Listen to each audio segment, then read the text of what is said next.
my video about my different, I just think of different ideas, and I like to share them, like business ideas, inventions, whatever. Okay, so, ideas for a better world, whatever, ideas. Not sure if silicon should be used in foods. Sometimes after eating, it seems it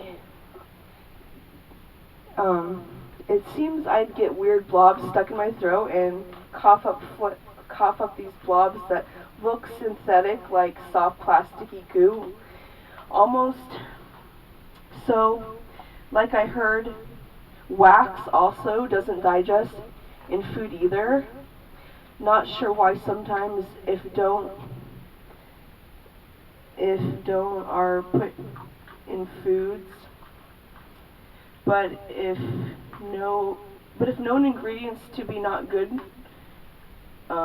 as good, but it's too bad if still is in foods, like saccharin also and aspartame. These are like things that are known to be bad, but they're still put in food. And wax, for example, is known to be a food that doesn't digest well, so I don't know why they put it in foods, that's all I'm saying. And let's see. And aspartame and saccharin are known to be bad, and so why are they still put in foods? Okay, maybe they shouldn't be. Any foods like that are bad. Idea for everyone rated E games, I'll pass codes for all game systems, or at least the better E games I know which can compile book to market, or someone else can. I've been buying all these game code books, but a lot of them don't have that many of the rated E games.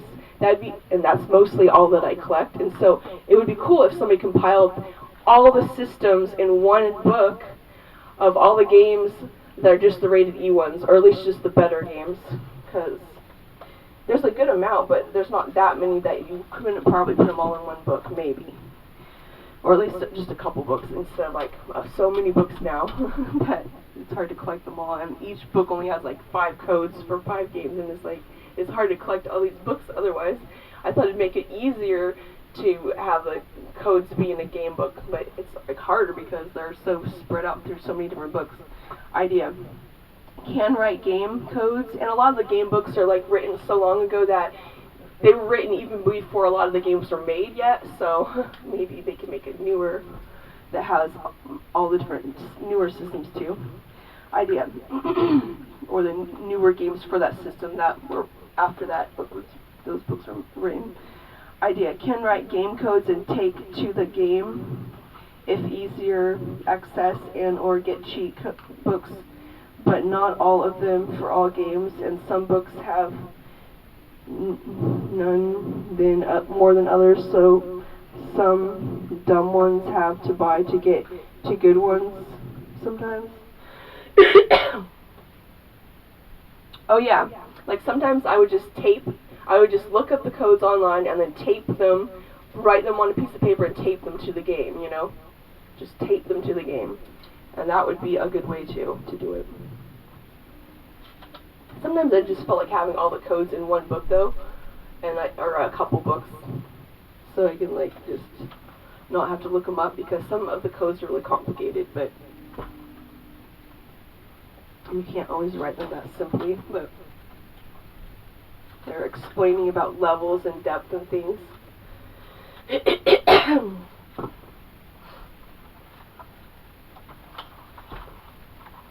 Ideas. Why don't Catholic masses pray prayers Jesus and Mary said to pray? There's promises to forgive sins, like shoulder wound of Christ and Mary's 1,000-soul prayer to gain 1,000 souls from out of purgatory into heaven, and rosary, etc., and conversion prayer. And there's actually several good sinners' prayer. There's one good prayer you pray on behalf of sinners and unbelievers that gain their conversion. There's a prayer you can pray to get 1,000 souls out of purgatory. These are such great prayers. They put the St. Michael's prayer in the mass, but it'd be nice if some weeks they put other prayers too, because how many more souls would we get out of purgatory if you prayed the 1,000-soul prayer at mass?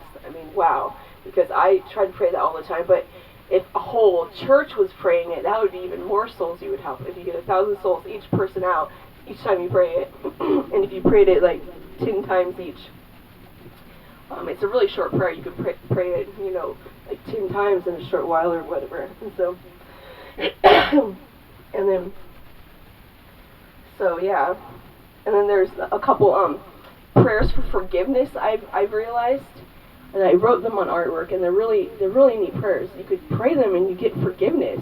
I mean, that's a great idea if you don't go to confession, or you don't go to confession very often, or you don't pray for forgiveness or different things. You could also pray the forgiveness prayer. You could pray before you go to your religious service, or you could pray, anytime, or even just once. I mean, whatever works. Like rosary helps. High place, heaven, and or all celestial court to help you if you pray, etc. promises. And Jesus promises you'll get forgiveness if you pray the forgiveness prayer. And more variety of important prayers with promises like that. Okay. And then what else? Ideas. Make own fruit juice and juicer if can't find any without natural flavors. I heard recently in health videos on YouTube that natural flavors aren't healthy. They're actually not natural. They may be made synthetically. Even if they're made out of natural things, they may be made synthetically. I mean, maybe even GMO. I was wondering if those were made like GMO or something. You don't know. I mean, it might be unhealthy, I heard. So as an alternative, you could make your own juices sometimes, or just try to get the kinds without natural flavors. But I think making your own stuff would be a good idea. I just kind of thought that would be a good idea. And so I wrote this as a kind of note to myself, but also I want to share it for others because it's just a good idea to make more fresh things instead of just the processed store-made kind. To make, once in a while you can make your own fruit juice or things in the blender, and it might be a good idea because I can't be honest. Avoid natural flavors because I can't be honest about what it is. It may be MSG, aspartame, GMO, etc., or sugar even. Weird, unhealthy stuff I heard. Or eat least processed, least additive foods if can. An idea for a diet I was thinking is to eat, more foods in their natural state that haven't had all these things added to them, with the least additives and the least chemicals at least, and the least processed. Just like and organic also, because that means there's less pesticides on it. I mean that there isn't any on it. I mean.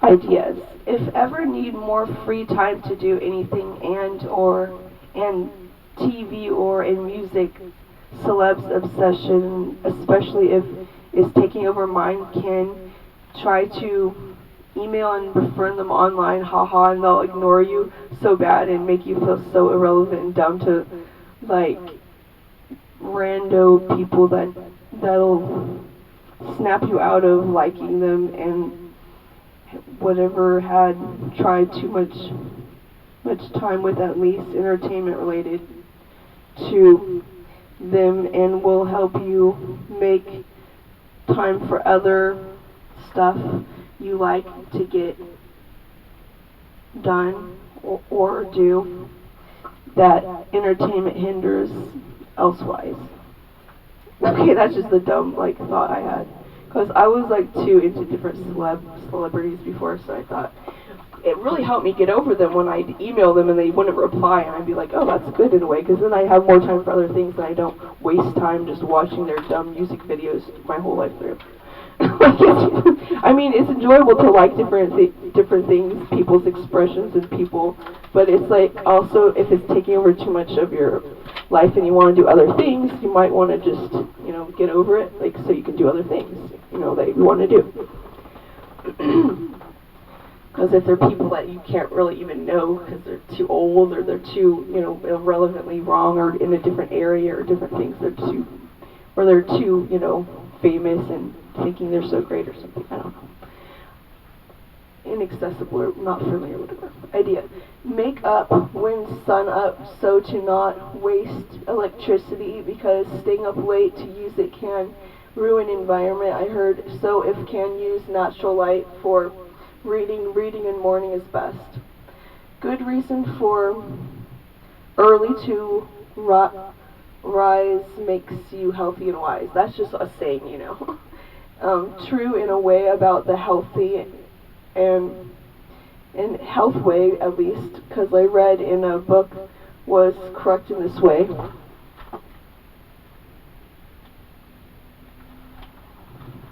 Hi, Bootsy Boo! Bootsy Boo! This is my sister. She's my true love. Idea. Can pray for any place hear about and or see haunting you. See, Pluky comes right away. She's like, hey, what about me? I want attention too. Hi!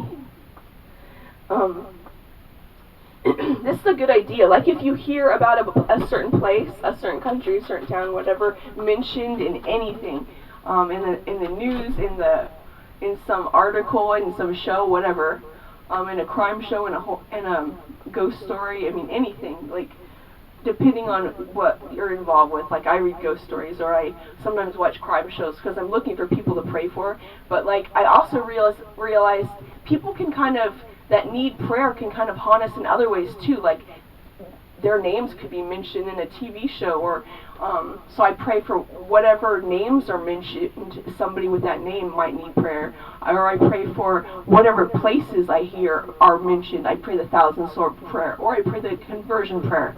I put those on my other videos, but anyway, so I just thought that was a good idea. You can pray for any place that you hear about and or see that's kind of haunting. That means when it haunts, that means, people are probably needing prayer. Even on labels, on products you use, or anywhere, can be haunting because places haunt most when needing prayer most, I've noticed. So I've prayed for places like Chicago and London and New York a lot, just because I keep hearing them mentioned a lot. They must have a lot of people there that need prayer, or that they have a lot of ghosts, or things that are unresolved because they haunt everything. If you notice, you'll see like certain things do haunt sometimes. They're mentioned all over the place, and then I hear of a place I try to, if I recall, if you can to help souls cross over to heaven when they are stuck in between something. Don't. So I just use it as a reminder to help me sympathize with them, to pray for them, because based on the concept or the truth that souls haunt when they need prayer because they're asking for help. Oftentimes in ghost stories they're asking for help. So even when they're haunting and they're acting out and they're throwing things around, that means they need prayer. They're trying to ask for help. They don't always know how to, but sometimes they do literally say, help me, because they're just trying to get attention so you can pray for them. And so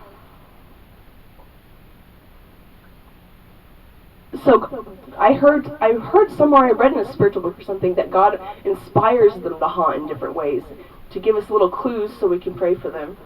And so he allows them to manifest so we can be reminded of them in a lot of different ways. So we remember to sympathize. Sometimes it takes hearing all these sob stories and these sad stories about them to inspire us to pray for them, Ideas, because I wondered, how come there's so much crime shows? How come there's so many sad things and all this?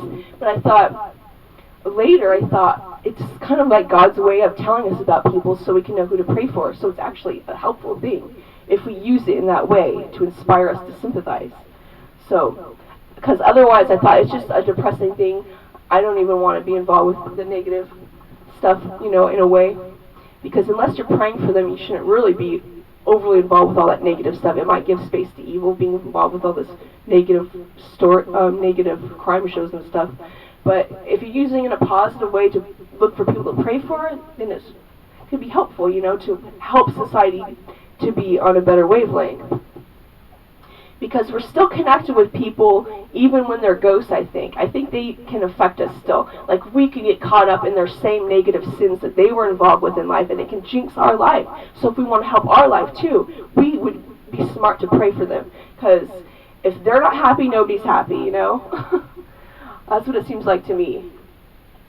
Because a lot of places are still haunted by these tragic lifestyles that they lived before. Bars still seem haunted by the prostitution of the past. Like, men still treat women badly and date them in an improper way at those places. And it's like they get possessed by the past, by the negativity of the past. Those places used to be used in a sinful way, and they're not officially supposed to be used that way now, but they're still kind of haunted by it. And so if we pray for those ghosts that are on those bad wavelengths, we can help the people that are affected negatively now by those things to get on a better wavelength. Because if they're on a better wavelength, the souls are crossed over on a better wavelength, they won't be giving space to the evil that's affecting our lives now. So, ideas. Or language or vocabulary learning card game, with one side with word meaning and other with word and or in pronunciation can guess. Get words to them spread on hands and or something to be and go fish style. I just thought it'd be fun to have, and I have played this. I made up this card game where you can learn different languages that you want to learn. You put one word, you put the word on how it's spelled on one side of the card, and on the other side you put the pronunciation or the meaning of it or whatever it is, something like that. And then you hold it out like kind of like go fish or something. You hold out the cards in your hand, and then the other person can guess. And if they guess right, they get the card. And the more cards they get, they win the game. It's just a way to learn different words that you want to learn. Helps you memorize. And also you could put them on a table, a bunch of words, and you could use it kind of like a match game or whatever it's called. Let's see, is it called that? And you turn it over and you try and guess the word. And if you're right, then you get the card. It kind of helps you memorize, a memorization game like that. Because I was learning a few words that way. I did it years ago, though, so I kind of forgot now. But I still remember a few words that I learned that way. So just kind of a fun way to, if you like playing games, to learn language. Ideas. Keeping 3 months in the something of, I know I'm trying to read this, I didn't write it the clearest. Okay. Keeping 3 months of containers of canned food and for emergency and flashlights and candles for the end times. Bible says it's anyway, I read in the spiritual message book, no, I didn't read it. I think I read it online in a recent message, it was saying that you need 3 months worth of food, and I calculate that would be about 3 of those Rubbermaid containers, those big ones, those big storage containers, like this one, or I don't know if it shows in the video. Well, that's about this big. Those plastic containers with lids. You could put have about 3 of those per person, and then you'll be good for about 3 months, just in case for emergency. I don't know, maybe that's a lot, but that's how much I calculated. It said on this spiritual message thing online, if it was correct, it said you would need 3 months worth, and that's how much 3 months would be. If you only have 1 can a day, it would at least keep you kind of alive and everything. I don't completely understand all the end time stuff, but I just think it's a good idea just in case, so you wouldn't be desperate enough to take the mark of the beast, because the mark of the beast means torments forever, so it's very negative. And so unless you pray that you're going to be raptured and taken away from all those days, or you want to be martyred and beheaded, it's good to have 3 months of storage just in case. I hope we don't have to go to caves or something crazy, but anyway. I mean, I read some of these spiritual message books, and they say some of them say about stuff like that. Not all of them, but so they just made me think about that stuff. So ideas. Wonder what point of fiction, crimes shows if watching or making isn't helping souls to manifest and haunt when they need help in prayer. Because real life true stories seem helpful if used as catalysts and inspiration to learn who to pray for, so to help them cross over, then victims and victimizers both good to try to pray for salvation and to have help to cross over for them and help. But what's point of being involved with fiction stuff unless maybe studying to be detective or cop maybe. I was just saying, like, it's probably good to avoid all this crime show stuff and all this, unless you're planning to be a detective or a cop or something. or if you're using it as a catalyst to inspire you to pray for people, then that's great. Like, you could pray for their salvation, you know, because you can find a lot of good people to pray for on those crime shows and ghost stories and different things, shows like that. But that's how I like to why I like to watch them. But sometimes the fictional ones I don't like as much because there's not people to pray for in them as much, and so they seem kind of pointless to me. I don't know. They just seem like you're kind of giving space to evil, being involved with negative stuff. And so unless you like studying to be a detective, I don't know the point of it entirely. Okay, Boots Bear, let me just get up to make sure it's filming. Yep, it's filming.